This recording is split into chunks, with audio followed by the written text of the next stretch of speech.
Episode 555 of the Read to Lead podcast is an encore presentation of what was originally episode 381 with Dr. G. Richard Schell. Enjoy.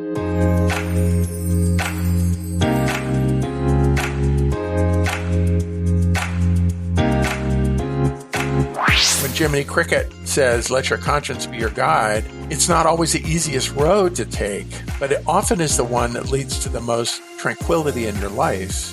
A fast-track colleague elbowing their way up the corporate ladder in your organization is faking their sales reports.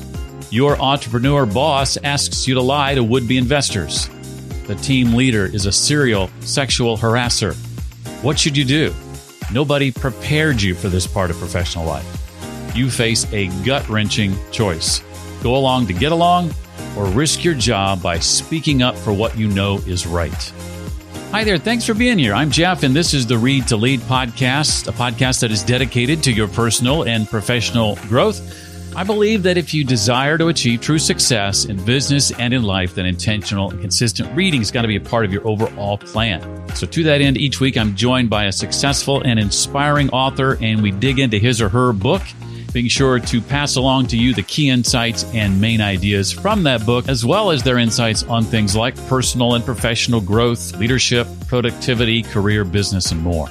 Today, we're joined by a professor from the Wharton School who last joined us way back in episode 8. That takes us back to 2013. His name is G. Richard Schell, and he's author of the new book, The Conscience Code. Lead with your values, advance your career. I'm going to ask Richard to share about the 4-stage values to action process, the 3 emotions that play key roles in ethical conflicts. We'll discuss some of the 10 Conscience Code rules and plenty more. Before I introduce Richard, I want to let you know that I am putting together a book launch team right now to help get the word out about my upcoming book, Read to Lead, the simple habit that expands your influence and boosts your career. And I would love for you to be a part of that launch team. Now, there are only so many slots available, so there's a very simple application that you fill out to be considered. But here's the gist of it. Here's what you get when you join the launch team. You get access to a private online community where you can engage with me and my co-author Jesse and other people passionate about our message. You get a PDF copy of Read to Lead. You get a physical copy of Read to Lead while they last. And you get a special insider invitation to a 90-minute private virtual workshop with me and Jesse to help you implement the book's concepts, maybe start your own book club at work, create a reading culture around you, lots more. That's what you get access to when you join the launch team. And in exchange for that, we simply ask you to do things like read the book before launch day, leave a review when it comes out, share the book on your social media channels, that kind of thing. If you'd like to find out more about this and fill out the very simple application, all you need to do right now is text the phrase Read to Lead, one word, no spaces, Read to Lead to this 5-digit number, 33444. So just text Read to Lead, one word, to 33444, and I'll quickly shoot you an email with a link to the application. It'll take you less than 2 minutes to fill it out. It's real simple, and that's all we need to consider you for the Read to Lead book launch team. Again, that's Read to Lead to 33444. And by the way, if you need more information about the book, that address is readtoleadbook.com. Make sure you're pre-ordering yours today. Get 40% off when you do, and get $500 in free resources. That address again, readtoleadbook.com. G. Richard Schell is chair of the Wharton School's Legal Studies and Business Ethics Department. His books on negotiation, influence, and success have sold over 500,000 copies in 17 languages, and his online course on success has reached tens of thousands of people around the world. An award-winning teacher and scholar, Richard led the most recent redesign of the Wharton School's MBA curriculum and helped create its required responsibility in business course. He also directs week-long workshops on negotiation and strategic persuasion for senior executives. Well, I've read several of his books, and his latest is one I highly recommend. It's called The Conscience Code, Lead with Values, Advance Your Career, and I'm excited to have him back. Richard, welcome to the Read to Lead podcast. Jeff, it's a real pleasure. Thanks for having me back. I really appreciate it.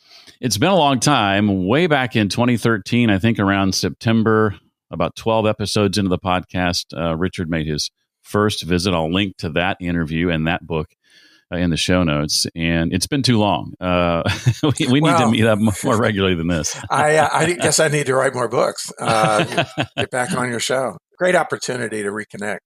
Likewise. Yeah, I agree. I'm so glad to have you here.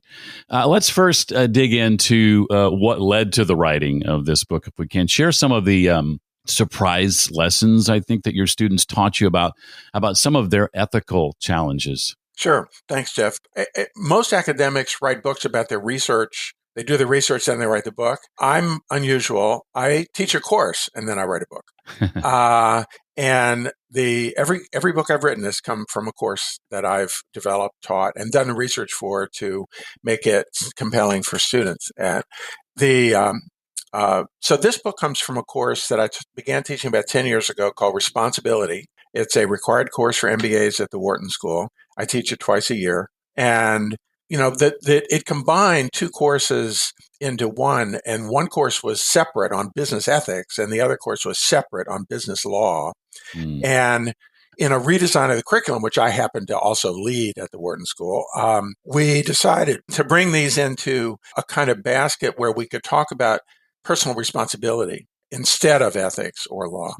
And I thought that was a much more creative, friendly way to talk about some really important topics that are more aligned with leadership as an aspiration than let's be a good person or let's obey the law. Because everybody thinks they're a good person, and nobody really wants to break the law as an intention unless you're a psychopath or a criminal. And we're trying to fold this into the student self-concept. What I was amazed by when I began teaching this was I structured a session, and the session was bring the moral conflicts that you faced in your prior job, because our students are 28 to 35. And let's talk about, what you've been asked to do or what you've fallen into doing. And, give me a success story where you were challenged in your values and you stood up for them, and a challenge story where you fell short now that you look back on it. And what shocked and amazed me was what these students had been asked to do in their prior jobs, out of college. And the stories, everybody, talks about ethics, and, you think about large corporate scandals and, people going to jail for fraud and stuff like that. But this wasn't any of that.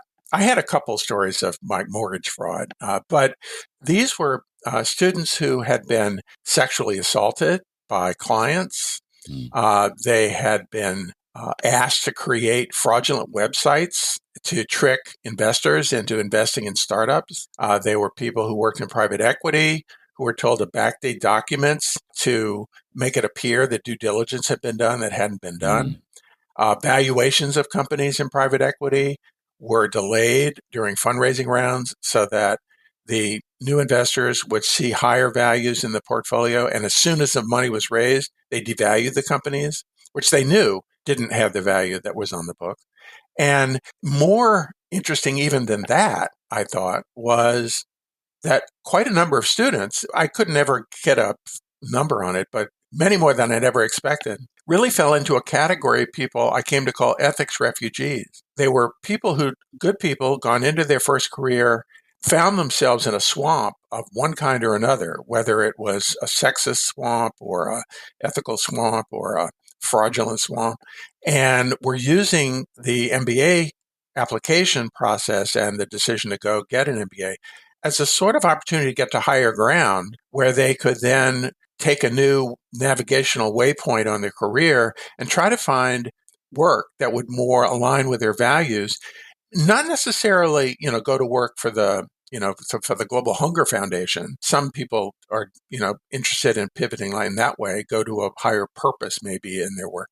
But this was just go find and pay better attention when they're recruiting and doing their internships to the moral tone of the team they work for and the culture in the firm that they work for, so that they wouldn't feel this sort of alienation from themselves, and they'd be able to feel good about themselves when they went home and not feel that they were, as I've come to call it, if you want to get sick, swim in a dirty pond. And these students, in a larger number than I would have expected, had been subjected to essentially a polluted pond, and they were trying to swim out of it.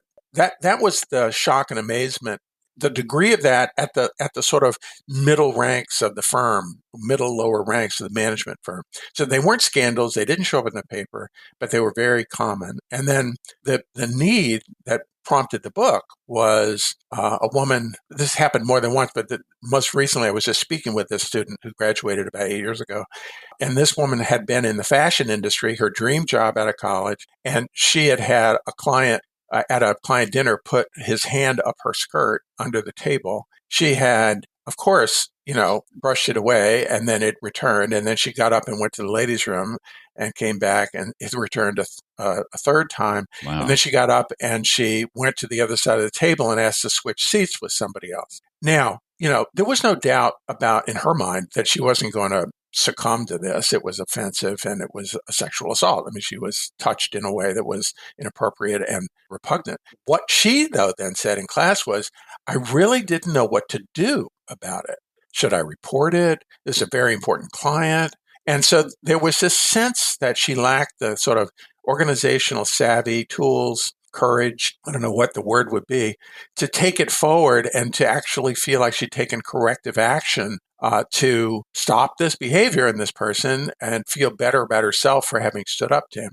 So that, I thought, that's interesting. So I know a lot about organizational politics. I wrote a book on persuasion.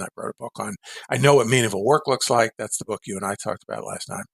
And what I hadn't put in that book was, okay, how do you stand up for your values? And what are your options? And what's a process you can follow that will solve this woman's problem? So she could be standing in class that day. Instead of saying that, she would have said, and I feel good about how I handled it. So that's really the motivating premise and the reason that the book is not just here's the right thing to do and corporations should be more socially responsible and all the things that there are lots of books about it and they're fine. Mine is, how do you handle conflicts that are difficult in organizational settings where it's not a whistleblower situation where you're going to, leave the firm and go to the New York Times. It's just this retail set of behaviors that are offensive to you. How do you stand up to them effectively so that you go home with your head high?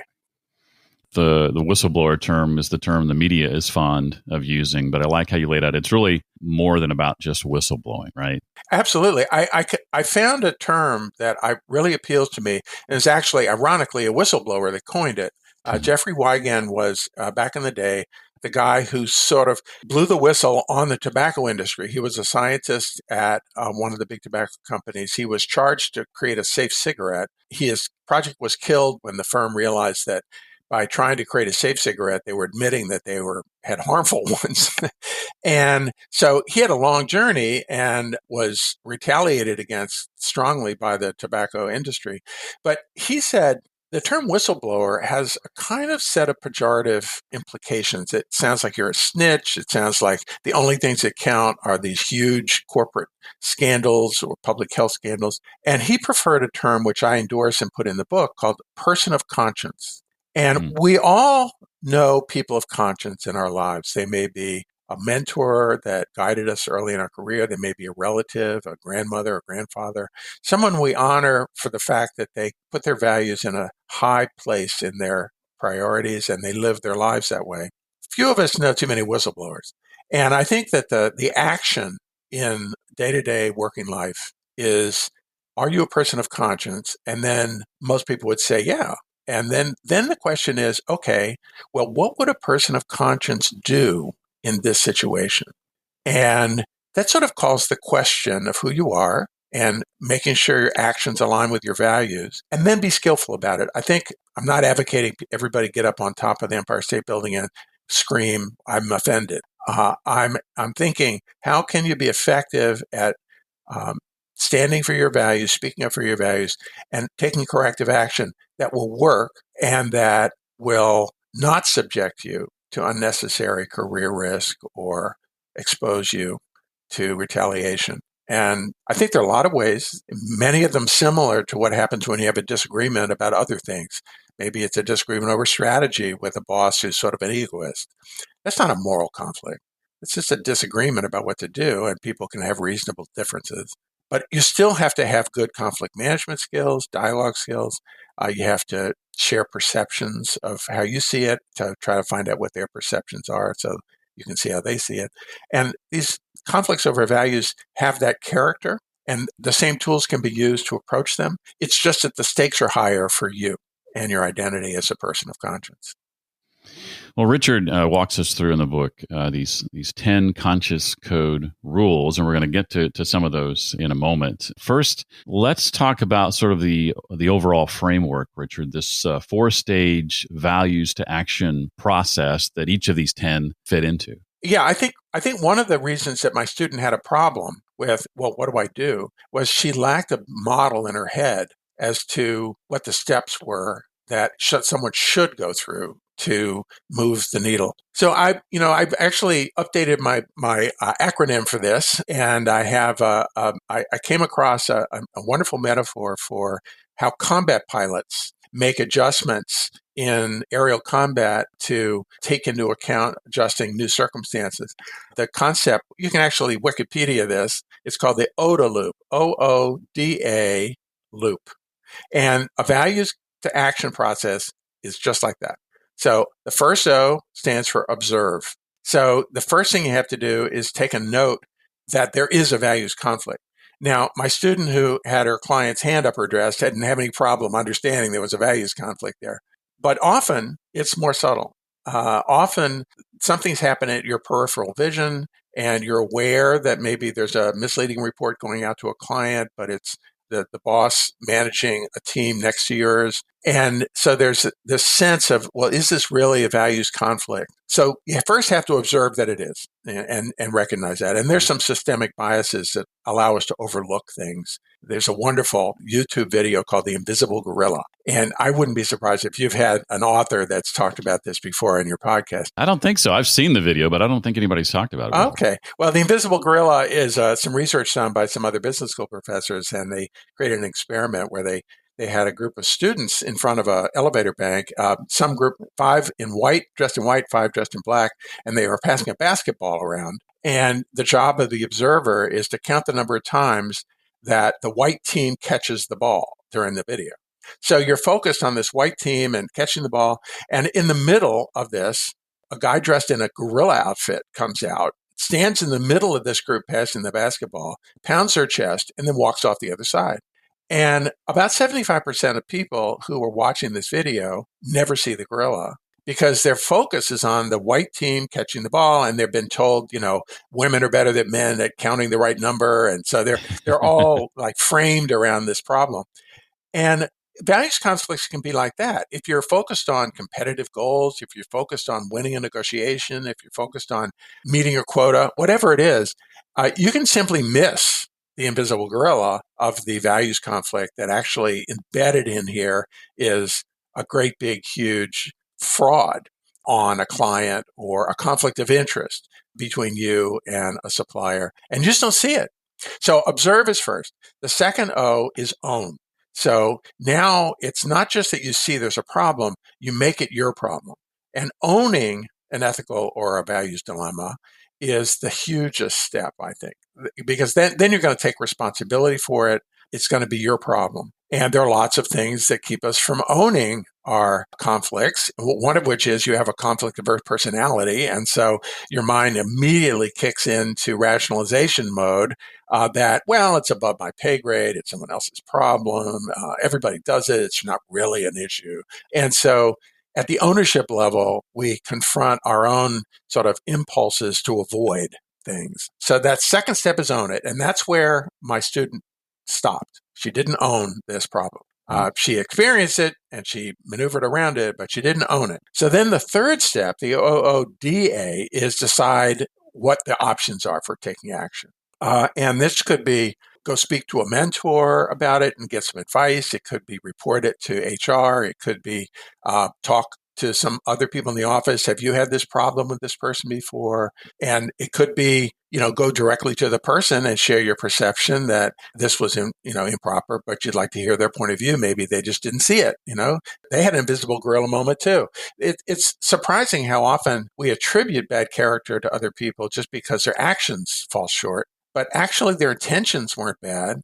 So if you can bring that dialogue to another person, they may actually thank you for helping them see the issue. And then you made an ally, and actually your reputation as a leader is going to go up. So that's decide what your options are. And then finally, the A is take action. So then you do whatever you think the best option is. And then the loop is see what happens and make adjustments and get ready to start the OODA loop again.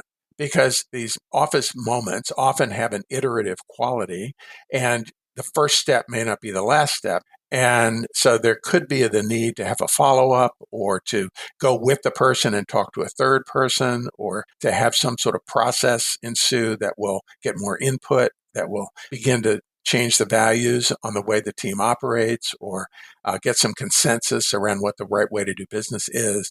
So OODA loop, observe, own, decide, act, adjust the loop. There's something that comes up again and again in the book that I want you to sort of unpack, if you don't mind. And I'm talking about the three emotions that you believe play key roles in ethical conflicts. Sure.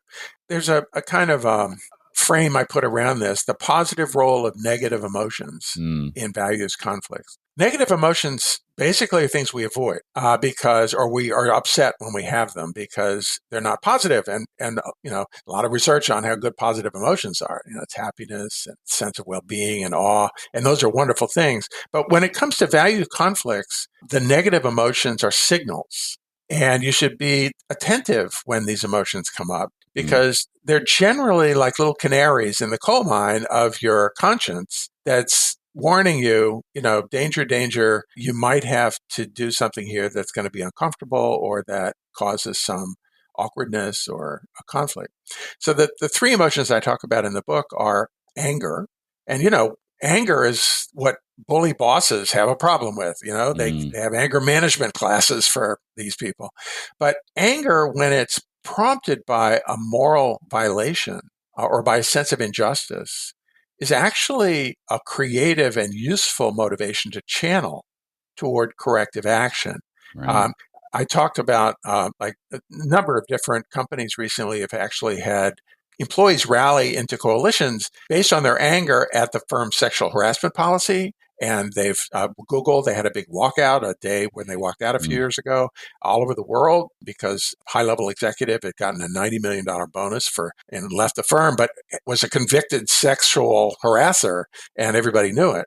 And they wanted the firm to take a stronger stand. And they were angry. They were angry about that. Another firm called Wayfair got upset during the Trump administration because their firm was selling furniture to help create places along the southern border where they were going to put children, unaccompanied children, and keep them there away from their parents. And the employees there felt that was morally wrong and that the firm shouldn't be putting its name on projects that they felt were morally wrong.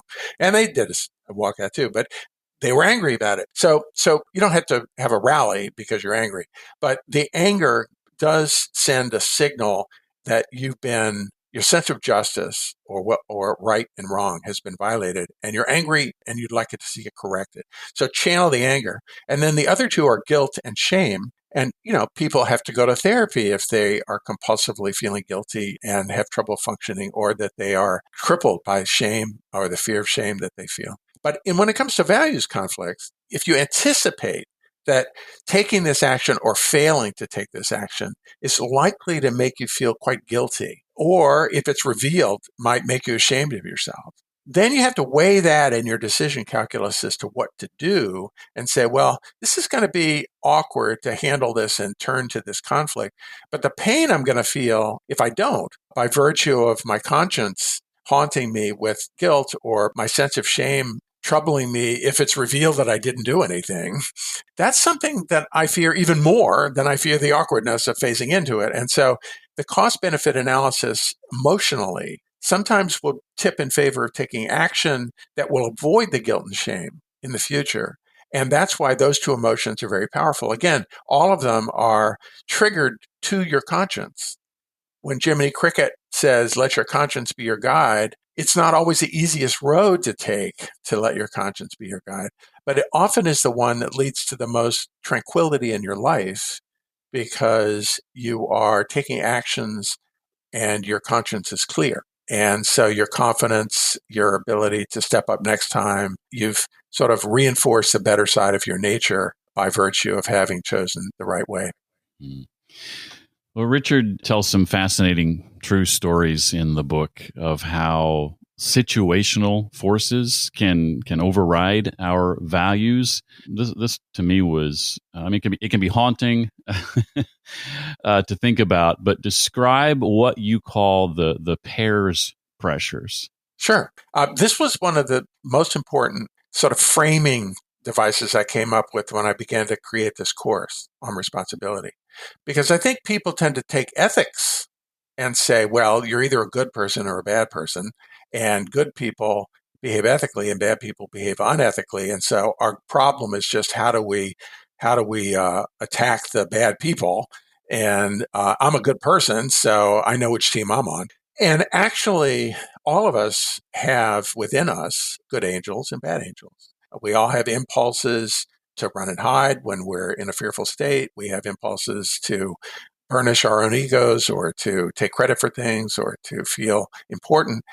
And those can be very useful, channeled in the right way, but they can also lead us into bad behavior. And on the good side, we have our intentions to behave and be the people that our parents wanted us to be and that we're proud of. So I captured these 5 pressures with an acronym, PAIRS. You notice there are a few acronyms in the book, but I found for when you're a teacher, it helps to have something easy to remember in order to actually, use these tools. So the 5 pressures are peer pressure, that's P, very powerful. Everybody does it is a huge rationalization. And when you see you're a college student and all your classmates are cheating, and it feels like you're a sucker if you don't. And the peer pressure to go along with a crowd and to cut the corner can be overwhelming sometimes. Same for bad business practices that happen to be common in an industry. So peer pressure. A for authority pressure. So that's when the boss says, do it. We have a deadline. Take it for the team. It's my responsibility. You do it.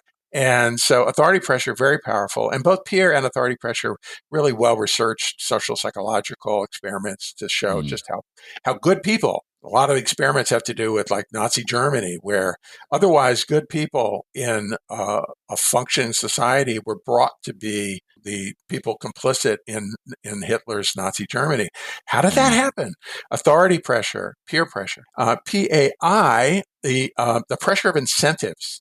So, you can kill a really good team with high valued people by giving them impossible goals, impossible deadlines, and a huge amount of pressure to hit those deadlines in order to get paid. And people have a way of talking themselves into thinking, well, it's just this once.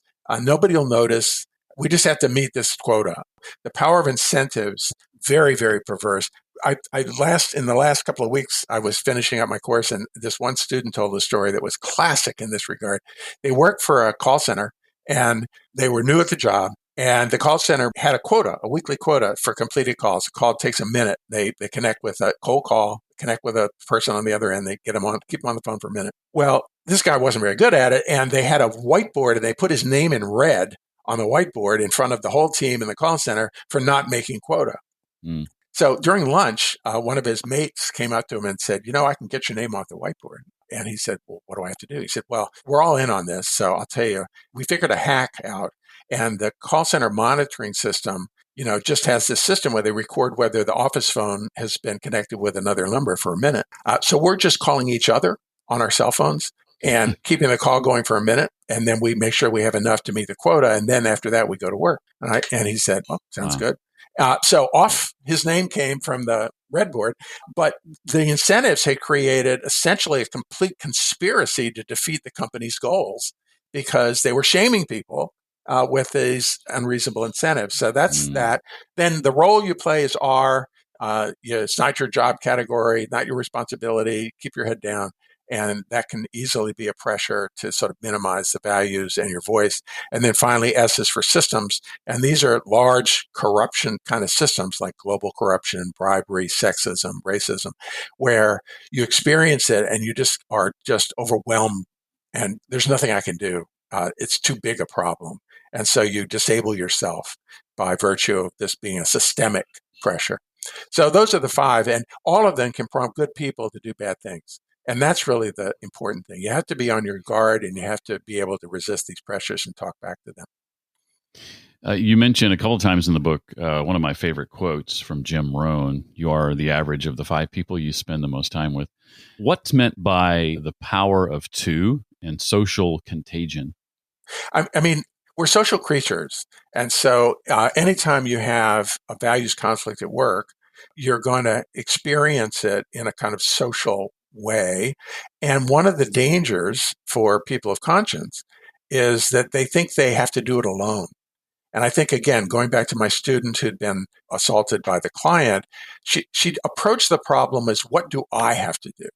Her first step ought to have been, who can I talk with about this? And the power of two is just the impulse to bring someone else into the problem with you to help you own it.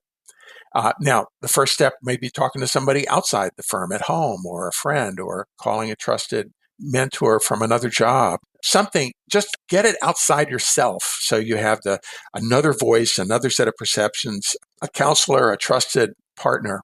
Then you can build on that. So then once you have the power of two working for you, then there may be other people to consult. There may be a coalition to be formed. There may be a process where several people go to HR and say, this person's a problem, which is a much more powerful place to go than just you alone.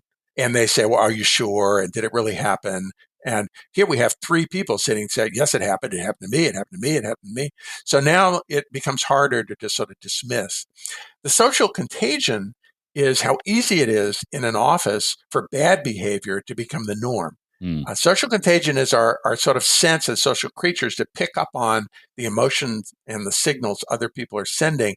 And it just turns out that vice is much more contagious than virtue is. And so in an office, someone who's behaving badly is very likely to have that behavior spread more quickly than good behavior is, which requires a lot more kind of intention and reinforcement. So it's just another reason why the power of two is so important, because you're going to be spreading virtue here, and it's going to take a little bit more of a push than the person is having to exert who's spreading the vice. So that's the connection there. But there's just myriad examples of two people taking down a very large problem. The Theranos case recently, it's still in the news. Elizabeth Holmes is going to be on trial this summer. Two young people, both 23 years old, found each other. They both looked at each other and said, do you see what I see? And they both said, yes, we see what you see. And so now they both had a shared reality about the firm actually faking results and lying to regulators. And ultimately, they quit because they tried to work internal processes and they were unsuccessful. But their partnership and their reinforcement of each other's values and perceptions was really what powered them to their success. Richard, you mentioned anxiety. Speak to the importance of self-awareness and understanding regarding just how anxious conflict can be for people. Yeah, this is really important. I think people kind of overlook this sometimes. When you talk about conflicts over values, and you notice, I'm trying to avoid the word ethics. Have you noticed that? I have, yeah. Because I think ethics presumes a kind of right and wrong, and the answer is really clear. One is ethical, one's unethical. And I think most situations actually in the real world on a day-to-day scale are about values and perceptions, and there's room to discuss them, which is why I keep coming back to that. But part of what's going on is not just that you have values and you think they're being violated, but you may have a personality that is challenged by interpersonal conflict, even if the conflict is just a negotiations. If you're uneasy about negotiating for a salary raise, well, you're going to be even more uneasy about having a values conflict with a peer or a boss, but it's the same underlying anxiety about conflict that's the issue. So actually in the book, I have some assessments. And one of the assessments, the one about conflicts, is actually up on the web. It's available for people to take for free on the publisher's website for the Conscience Code, HarperCollins Leadership Essentials. And I think it's useful. Some people are avoiders. Some people are advocates. Some people are problem solvers. This assessment helps you kind of diagnose where your emotional priors are. And then depending on that, you have a different strategic set of options. because this trusted partner I keep coming back to, if you're someone who is just terrified by interpersonal conflict, your first step is to find somebody who's a little more fearless, a little less concerned about just the disagreement part of what's going on, that can counsel you or might even be your champion or could come with you and help complement your sense of conflict aversion. But even people who tend to avoid conflict tend to be very skilled at indirect ways of managing organizational strategy. They tend to be very tactful, diplomatic, and they can actually be really good counselors themselves in finessing a difference so that the right thing gets done without causing the waves. And I always think, the best option around most of these is to find a way to get the right thing done without having any kind of a nuclear device go off. Well, Richard, we've bounced around the rules here a little bit. I've got a couple of questions I want to ask you, not directly related to the book. But before I do, is there anything I didn't ask about that you want to make sure we know? No, I think, it's been a wonderful conversation. I guess I would just reiterate the two things that have probably come up the most, and that is think of yourself as a person of conscience and ask yourself, what would a person of conscience do in this situation? That really triggers the right identity issue. And then look for a trusted partner to share the problem with so you can own it and not own it alone. So those are really the two starter kit things that I would urge everyone to consider. One thing I enjoy about reading books is oftentimes the books within the book that the author recommends that was a part of their research, et cetera.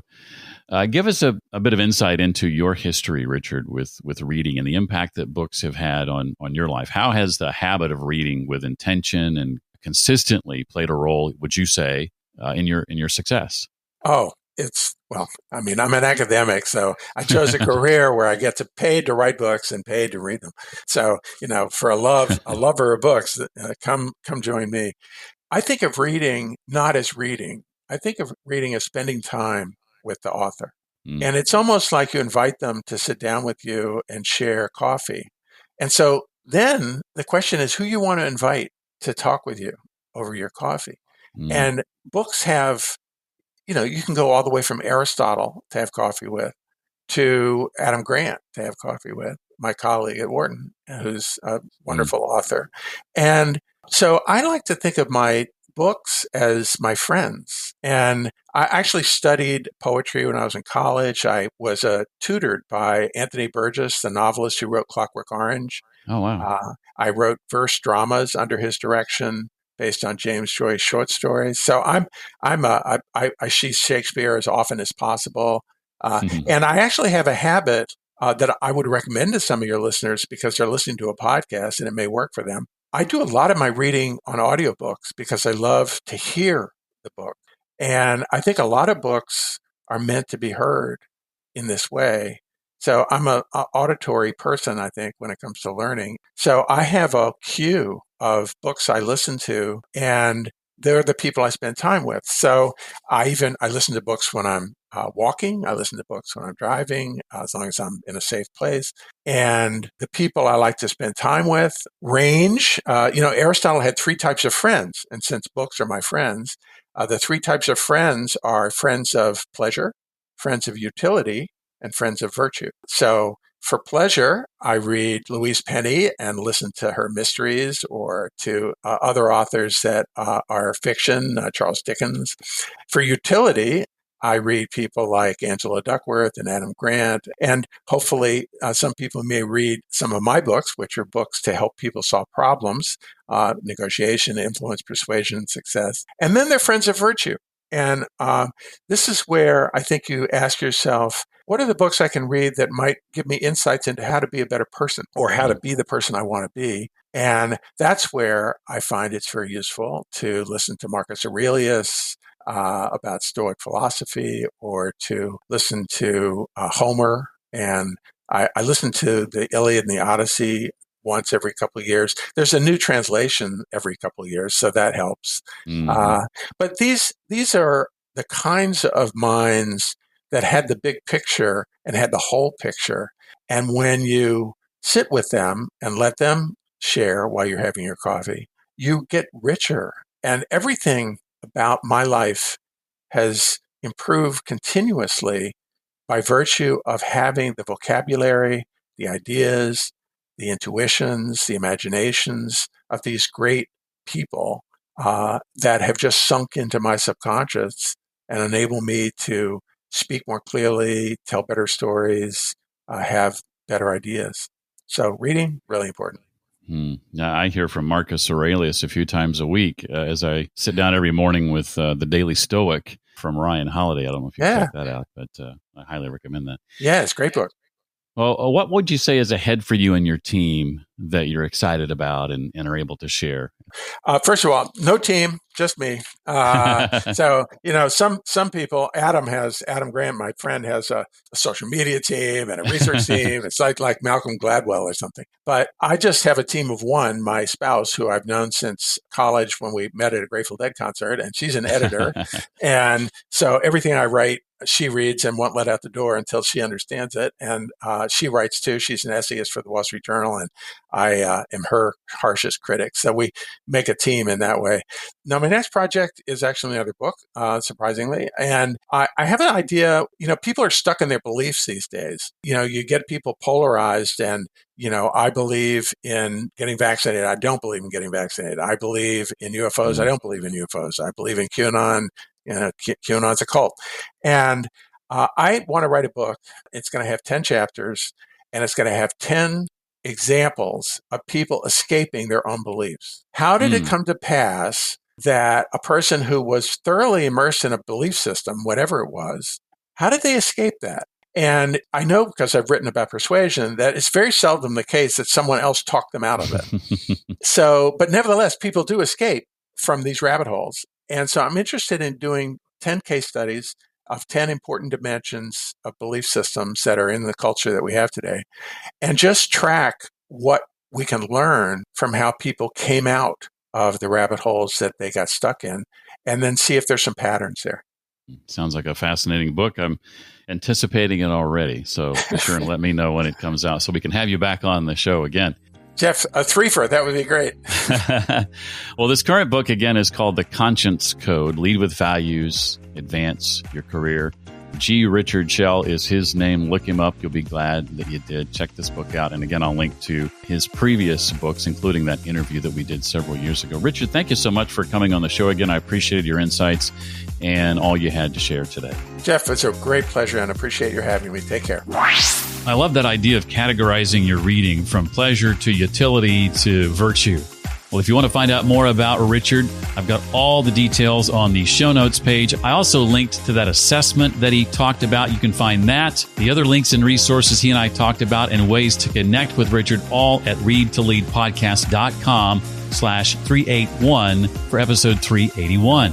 Hey, again, I'd love to have you on my book launch team. If you'd like to fill out the very simple, short application to be considered, text the phrase READ to LEAD, one word, to 33444, and I'll send you an email that includes a link to the application. Again, that's READ to LEAD to 33444. And whether you want to be on the launch team or not, I hope you will check out the book called Read to Lead, The Simple Habit That Expands Your Influence and Boosts Your Career.